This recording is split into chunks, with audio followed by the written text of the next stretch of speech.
پاک فضائیہ نے خیبر پختونخوا کے سیلاب سے متاثرہ علاقوں میں ریلیف آپریشنز کے دوران متاثرہ خاندانوں کی مدد کے لیے امدادی سامان کی بڑی کھیپ پہنچا دی۔ آئی ایس پی آر کے مطابق کراچی سے پشاور 48 ٹن امدادی سامان ایریگل کے B737 طیارے کے ذریعے منتقل کیا گیا۔ بنیر اور شانگلہ کے متاثرہ اضلاع میں امدادی سامان کی ترسیل کے لیے خصوصی ایئر برج قائم کیا گیا۔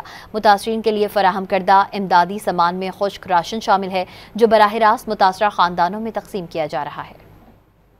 پاک فضائیہ نے خیبر پختونخوا کے سیلاب سے متاثرہ علاقوں میں ریلیف آپریشنز کے دوران متاثرہ خاندانوں کی مدد کے لیے امدادی سامان کی بڑی کھیپ پہنچا دی۔ آئی ایس پی آر کے مطابق کراچی سے پشاور 48 ٹن امدادی سامان ایریگل کے B737 طیارے کے ذریعے منتقل کیا گیا۔ بنیر اور شانگلہ کے متاثرہ اضلاع میں امدادی سامان کی ترسیل کے لیے خصوصی ایئر برج قائم کیا گیا۔